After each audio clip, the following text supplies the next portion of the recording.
Praise lord పిల్లలు, ఈరోజు మీకు నేను పౌలు యొక్క మిషనరీ పరిచర్య ఏ విధంగా మొదలయ్యింది అనే విషయాన్ని ఇప్పుడు నేను మీకు చెప్తాను.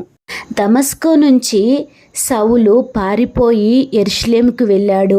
యెరూషలేముకు వెళ్ళి అపోస్తుల్ని కలవాలనుకున్నాడు. తను కూడా యేసయ్యను తన స్వరక్షకుడిగా స్వీకరించాను అన్న విషయాన్ని అపోస్తులకి చెప్పాలనుకున్నాడు. కానీ అతన్ని ఎవరూ నమ్మలేదు.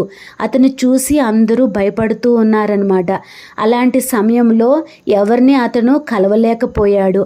యెరూషలేములో ఒకరోజు తను ఏ విధంగా రక్షించబడ్డాడు, యేసయ్య ఏ విధంగా తనకి ప్రత్యక్షమై మాట్లాడాడు అనే విషయాన్ని, సాక్ష్యాన్ని యెరూషలేములో చెప్తున్నప్పుడు ఆ మాటల్ని బర్నబా విన్నాడనమాట. బర్నబా ఎవరో మీకు తెలుసు కదా. ఇతని పేరు యోసేపు. ఇతను కుప్రాలో పుట్టాడనమాట. లేవి గోత్రికుడు. ఇతనికి ఉన్న చాలా పొలాలు ఉన్నాయి. ఆ పొలాలన్నిటినీ అమ్మి ఆ డబ్బు తీసుకొచ్చి పేదలకి పంచిపెట్టండి అని చెప్పేసి ఈ అపోస్తుల యొక్క పాదాల వద్ద పెట్టిన అతను అనమాట ఇతను. అప్పుడు అపోస్తులు ఏం చేశారంటే ఇతనికి బర్నబా అని పేరు పెట్టారు. ఆ విధంగా ఈ బర్నబా ఈ సౌలు యొక్క సాక్ష్యాన్ని విని బర్నబా నమ్ముతాడు. అవును, ఇతను మారాడు అని చెప్పేసి నమ్మి సౌలు దగ్గరికి వెళ్తాడనమాట. నిన్ను ఏ విధంగా యేసయ్య దర్శించాడనేది నేను నమ్ముతున్నాను, నిన్ను అపోస్తుల యొద్దకు నేను తీసుకువెళ్తాను రా అని చెప్పేసి ఈ బర్నబా సౌలుని తీసుకొని అపోస్తుల దగ్గరికి వెళ్తాడనమాట. అపోస్తులందరూ ఇతన్ని చూసి, సౌలుని చూసి ఆశ్చర్యపోతారు. అప్పుడు బర్నబా తను ఏ విధంగా రక్షించబడ్డాడు అనే విషయాన్ని అపోస్తులకి, పేతురుకి చెప్తాడనమాట. ఆ విధంగా నమ్మటం వల్ల సౌలును కూడా వాళ్ళ యొద్దకు చేర్చుకుంటారు. ఆ అపోస్తులతో ఈ సౌలు 15 రోజులు వాళ్ళతోనే ఉంటాడనమాట. యేసయ్య ఏ విధంగా ఉండేవాడు, ఏ విధంగా మాట్లాడాడు, ఏ విధంగా యేసయ్య స్వస్థతలు చేశాడు, ఆ విషయాలన్నీ పేతురు, కత్మ శిష్యులు చెప్తా ఉంటే అవన్నీ వింటూ అపోస్తుల యొద్దే పౌలు ఉన్నాడనమాట. ఉన్న తర్వాత మరలా వెళ్ళి యెరూషలేములో స్వార్థ ప్రకటిస్తూ ఉంటాడు. తన సాక్ష్యాన్ని చెప్తా ఉంటాడు. నేను ఏ విధంగా మారానో వీళ్ళు కూడా అలా మారాలి అని చెప్పేసి తన సాక్ష్యాన్ని చెప్తున్న సమయంలో వాళ్ళు ఎవరూ నమ్మరనమాట. అంతేకాకుండా యూదులు తిన్ని చంపాలి అని చెప్పేసి ప్రయత్నం చేస్తూ ఉంటారు. ఒకరోజు యెరూషలేములో ఈ సౌలు ప్రార్థన చేసుకుంటున్నప్పుడు యేసయ్య అతనికి దర్శనమిచ్చి ఏమంటాడంటే, నువ్వు యెరూషలేములో ఉండొద్దు, ఇక్కడి నుంచి వెళ్ళిపో, అన్యజనుల యొద్దకు వెళ్ళి స్వార్థ ప్రకటించు అని చెప్తాడనమాట యేసయ్య. అప్పుడు సౌలు ఏమంటాడంటే, లేదయ్యా, నువ్వు నన్ను రక్షించావు కదా, ఇలాంటి ఘోర పాపాత్ముడనే నువ్వు నన్ను రక్షించావు కదా, అదే విధంగా నేను చెప్పే ఈ నా సాక్ష్యాన్ని విని వీళ్ళు కూడా రక్షించబడతారు అని చెప్పేసి సౌలు చెప్తాడు యేసయ్యకి. వద్దు, ఇక్కడ అన్యజనుల యొద్దకు వెళ్ళిపో, అక్కడికి వెళ్ళి నువ్వు స్వార్థ ప్రకటించు అని చెప్పేసి యేసయ్య చెప్తాడనమాట. అది తెలుసుకున్న శిష్యులు అందరూ కలిసి ఇతన్ని తార్సు, తన సొంత పట్టణానైన తార్స్కి పంపించేసేస్తారనమాట. ఆ తర్వాత అపోస్తులకి ఒక విషయం తెలిసిద్ది.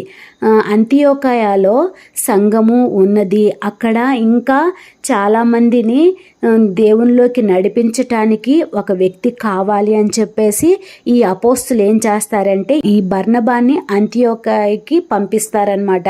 అక్కడికి వెళ్ళి ఈ బర్నబా బలంగా సువార్త ప్రకటిస్తాడు. ఇతను చాలా మంచివాడు, విశ్వాసంలో చాలా బలంగా ఉన్నవాడనమాట. ఇతను ద్వారా అనేకులు అక్కడ రక్షించబడతా ఉన్నారనమాట. ఒకరోజు ఏమనుకుంటాడంటే బర్నబా, నేను ఒక్కడనే కాదు, వెళ్ళి సౌలును కూడా తీసుకొస్తే ఇద్దరం కలిసి సువార్త ప్రకటిస్తే బాగుంటుంది అని చెప్పేసి తార్సుకు వెళ్తాడు. అక్కడ సౌలును కలుసుకొని సౌలుకి చెప్తాడనమాట, అంతియోకాయలో చాలామంది యేసుప్రభుని అంగీకరించడానికి ఇష్టంగా ఉన్నారు, నువ్వు వచ్చి నీ సాక్ష్యాన్ని కూడా అక్కడ చెప్తే చాలామంది రక్షించబడతారు, నాతో రా అని చెప్పేసి ఈ బర్నబా సౌలుని తీసుకొని అంతియోకయకి వెళ్తారనమాట. వీళ్ళు కలిసి ఒక 1 సంవత్సరం పాటు అక్కడ సువార్తను ప్రకటిస్తారు. సంఘం ఏర్పడిద్ది, చాలామంది రక్షించబడతారు. అంతేకాకుండా అక్కడ ఎవరైతే యేసుప్రభుని నమ్మారో వాళ్ళని మొట్టమొదటగా వాళ్ళని క్రైస్తవులని పిలువబడ్డారనమాట. ఆ తర్వాత అక్కడున్న సంఘంలో ఉన్న పెద్దలు ఉపవాస ప్రార్థనలో ఉన్న సమయంలో పరిశుద్ధాత్ముడు వారికి ఒక ఆలోచన ఇస్తాడనమాట. సౌలుని, బర్నబాని వేరే దేశాలకి సువార్త ప్రకటించటానికి పంపించండి అని చెప్పేసి పరిశుద్ధాత్మ దేవుడు వాళ్ళకి ఆ పెద్దలతో మాట్లాడతాడు. అంటే ఏంటంటే మిషనరీలుగా వాళ్ళు వేరే దేశానికి వెళ్ళి సువార్త ప్రకటించాలన్నమాట. అప్పుడు ఆ సంఘ పెద్దలు ఏం చేస్తారంటే ఈ బర్నబా, సౌలు మీద చేతులుంచి ప్రార్థన చేసి వాళ్ళని పరిచర్యకు నియమించి పంపిస్తారనమాట. వాళ్ళు వెళ్తున్న ఆ సమయంలో వాళ్ళతో పాటు మార్కు అనబడి యోహాను కూడా వాళ్ళకి పరిచర్య చేయటానికి నేను వెళ్తానని చెప్పేసి వీళ్ళతో పాటు అతను కూడా బయలుదేరుతాడనమాట. వీళ్ళ ప్రయాణము ఏ విధంగా జరిగింది, వీళ్ళు ఎక్కడికి వెళ్ళి మొదట సువార్త ప్రకటించారు అనే విషయాలు ముందు వారాల్లో నేను మీకు చెప్తాను. పిల్లలు, మీకు ఒక విషయం అర్థమైందా? మనం ఏదైతే అనుభవించామో దాన్ని ఇతరులకి చెప్పటము సాక్ష్యం అని అంటారు. ఏ విధంగా మనము యేసయ్యని మన సొంత రక్షకుడిగా స్వీకరించామో అనే విషయాలు ఇతరులకి చెప్పటాన్నే సాక్ష్యం అంటాము.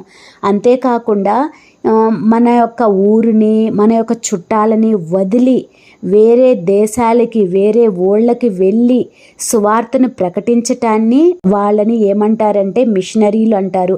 ఆ విధంగా మిషనరీలుగా సేవ చేయటం అనేది చాలా ధన్యకరమైనదనమాట. మొదట మిషనరీలు ఈ పౌలు, బర్నబానే. ఆ విధంగా మనం కూడా ప్రార్థన చేసుకోవాలి. యేసయ్యా, నన్ను కూడా ఒక మిషనరీ లాగా నీ సువార్త చెప్పటానికి, నువ్వు నా విషయంలో చేసిన రక్షణ కార్యాన్ని ఇతరులకి బోధించటానికి నాకు ధైర్యం ఇవ్వయ్యా అని చెప్పేసి ప్రతి దినము యేసయ్యకి ప్రార్థన చేస్తూ ఉండాలి. ఆ విధంగా చేస్తున్నప్పుడు మన యొక్క హృదయంలో ఉన్న కోరికను యేసయ్య ఒకరోజు తీరుస్తాడు. ఓకేనా?